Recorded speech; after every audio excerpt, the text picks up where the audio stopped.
Salut, c'est Étienne aujourd'hui avec une nouvelle vidéo sur le sujet comment avoir un corps de fitness. Hier, je disais que les athlètes qui font du fitness ont ce corps-là à peu près 3 jours par année. Mais aujourd'hui, je vais parler de quel est le rôle de l'entraînement puis de l'alimentation pour avoir ce corps-là. Parce que avant de rentrer exactement dans les détails de quoi manger, comment manger pour avoir un corps de fitness, je pense que c'est important de savoir c'est quoi nos objectifs avec l'alimentation. Puis, tant qu'à y être, je vais parler d'entraînement aussi. Parce qu'il y a des choses que l'entraînement et l'alimentation font qui permettent de faire que l'autre ne fait pas. Et il y a des choses que ça ne permet pas de faire. Fait qu'il faut savoir exactement à quoi s'attendre puis qu'est-ce qu'on vise avec ça.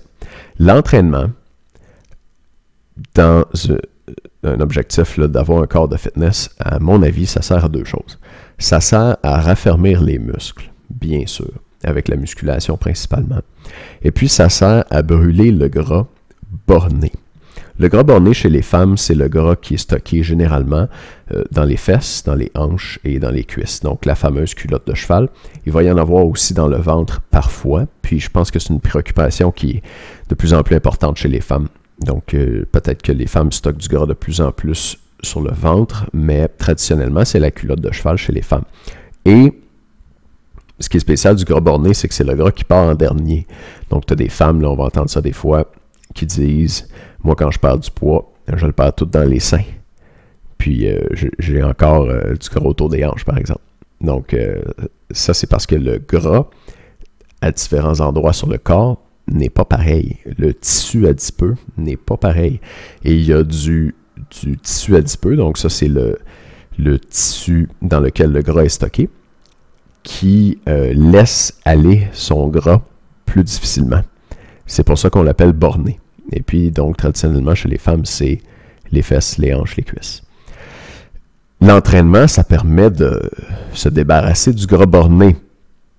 Parce que une des stratégies qu'on va utiliser pour faire partir le gras borné, c'est de faire de l'entraînement par intervalle et de stimuler la production d'adrénaline et de noradrénaline, qui sont des catécholamines qui vont stimuler, sans passer trop de temps sur la physiologie, les récepteurs adrénergiques, donc les récepteurs bêta-adrénergiques, sont sensibles à l'adrénaline, et ces récepteurs-là sur le gras borné, on veut les stimuler pour dire à ce gras-là de laisser aller son gras pour pouvoir être bien mince de partout.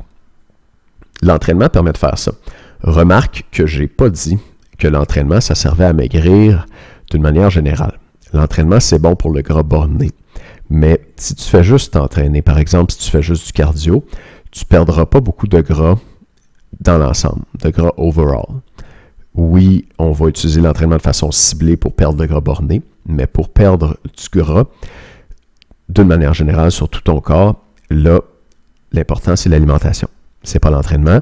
Il y a des recherches assez convaincantes qui le montrent. Je pense qu'il y avait une revue de littérature qui montrait que si je fais juste un programme d'entraînement sans modifier mon alimentation, sans faire attention à mon alimentation, je peux m'attendre à perdre à peu près 5 livres sur quelque chose comme 3 mois. C'est pas satisfaisant.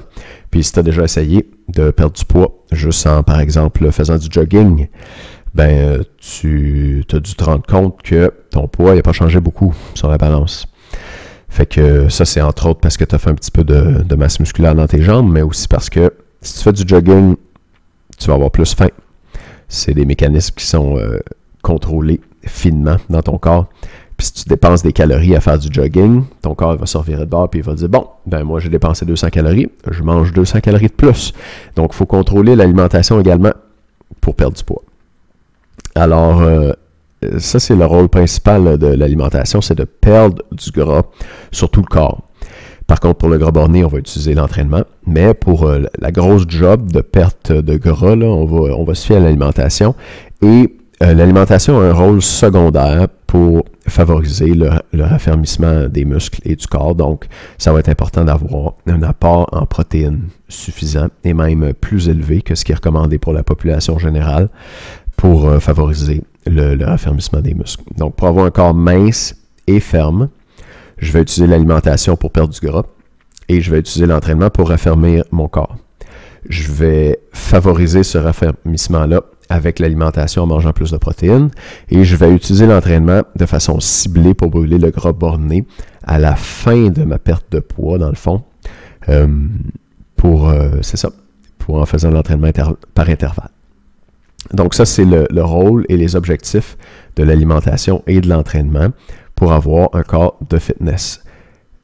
Quand on parle à quelqu'un, une femme du grand public, si toi, là, tu es une femme, entre guillemets, dans la moyenne, tu as un travail, une famille, quelques heures pour t'entraîner par semaine, tu n'as pas l'intention de faire de compétition de fitness, on va utiliser des stratégies de niveau plus débutant intermédiaire, puis on va s'assurer que tu aies un bon entraînement, une bonne alimentation pour avoir une composition corporelle, donc une apparence physique, une forme physique acceptable. Si tu veux avoir un corps de fitness, il faut que tu saches que ces athlètes-là, ils font 5, 10, des fois jusqu'à 15 heures d'entraînement par semaine, qu'elles passent au moins une demi-journée à préparer leur repas pour la semaine le dimanche, qu'elles suivent un plan fixe, important, avec beaucoup de discipline et détermination, et qu'à un haut niveau, leur vie est organisée autour de leur entraînement et de leur alimentation. Donc, toi, si tu as d'autres responsabilités, d'autres préoccupations, d'autres obligations dans ta vie, c'est pas réaliste pour toi de penser que tu vas te rendre à ce niveau-là. Par contre, si tu es prêt à faire les efforts, puis tu désires vraiment avoir cette forme physique-là, c'est faisable. Et tu vas utiliser des stratégies plus avancées dans ton entraînement et dans ton alimentation pour atteindre les objectifs dont j'ai parlé aujourd'hui. Donc voilà, c'était l'utilité de l'entraînement et de l'alimentation pour avoir un corps de fitness. Demain, on va rentrer exactement dans comment manger, quoi manger pour perdre du gras. Et puis, je vais couvrir ça peut-être du spectre des stratégies pour débutants jusqu'au niveau avancé des athlètes de fitness. On se reparle demain dans une autre vidéo. Bye bye.